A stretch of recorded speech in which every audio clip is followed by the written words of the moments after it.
The Tour de France is the biggest event in cycling, but does that also make it the best?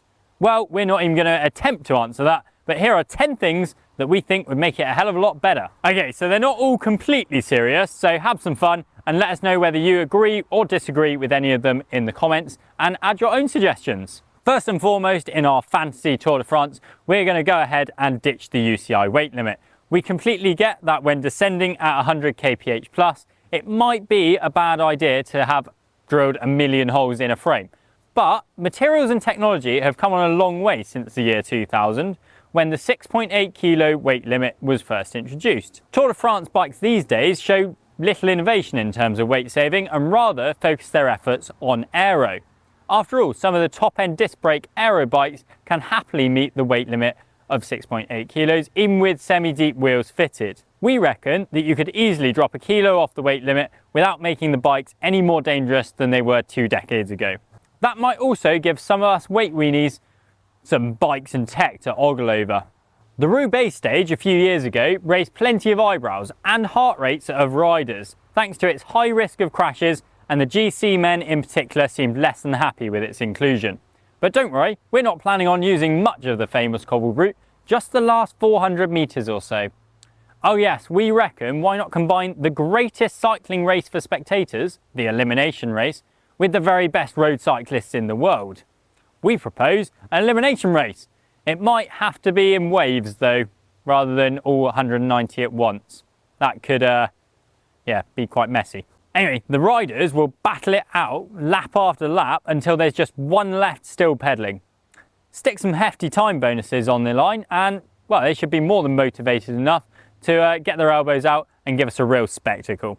Next up, we're going to stick all the riders on the same equipment. Maybe the Shimano neutral service bikes just for a laugh. To be honest, we don't expect it to make the racing any better and the same riders would probably still come out on top, but it would be an interesting experiment. It might just mess with the pros' heads as well. What will they spend hours deliberating over if it isn't the marginal gains of their equipment? If you'd like to see any of these ideas come to fruition, then, well, give this video a like and subscribe to the channel to see what balmy ideas we come up with next. In the current setup, the first hour or so of each stage is basically a procession until a satisfactory break is allowed up the road. So how about we set the leader of the general classification off first, and then it's everyone else's job to chase him down. This would bring a whole new element of team tactics. Do you wait for your team and then team time trial the remaining 100 miles or so? Or do you try and go lone wolf and try and hold off the ever-increasing masses? Either way, we reckon it would stop the super strong domestiques sitting up and saving themselves for the mountains. Sepkus, we're looking at you. All of a sudden, everyone's GC positions is, well, very important. Imagine the average speeds. Time trial stages get a lot of abuse for their tedious nature, so we've come up with a plan to rectify that. How about tandem TTs?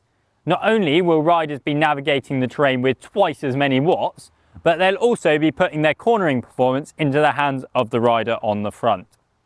Actually, why not have them swap over positions halfway around the stage? That way, both riders will get to put their lives in someone else's hands.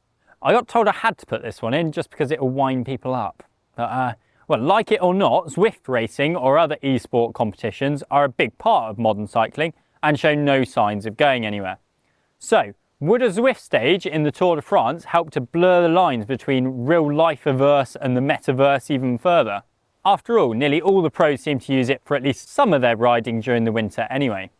We're not for a moment saying that the camera work by the helicopters and motorbikes isn't good. We just think it could be better. If you haven't yet seen the drone shots coming from recent mountain bike races or the content on Red Bull, then, well, you're missing out.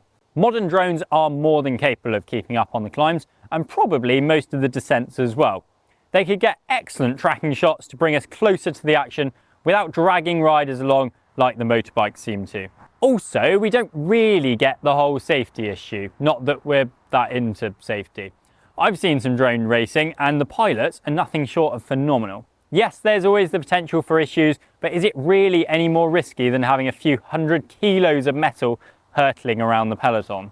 Most of the staff here at road.cc have been watching the Tour de France for years and years, and in some cases years and years and years. And well, the same thing does seem to happen year in, year out. Certain riders are allowed in the breakaway for around 100 miles, are held at arm's length and then are reeled in by the still fresh peloton. We vote to scrap these predictable transfer stages and instead put in much shorter stages, say a 90-minute stage or a crit. A crit would be wicked. Actually, this is an area that the Tour de France could seriously learn something from the women's Tour de Femmes. The racing there is continually really good to watch and much more unpredictable.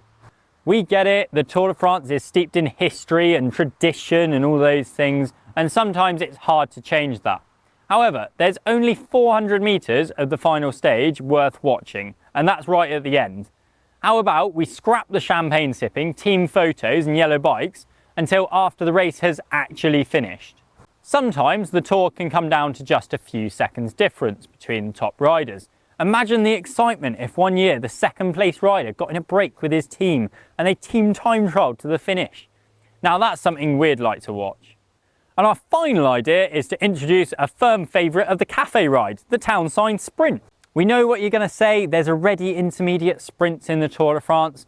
Well, yes, you're right, but the riders know where they are. In a proper town sign sprint, you shouldn't really know it's upon you until, it's upon you. We therefore suggest going around with random town signs that the riders can earn points at for finishing first. This will make riders much more keen to be at the front rather than hiding away for the entire race and could lead to much more realistic sprints.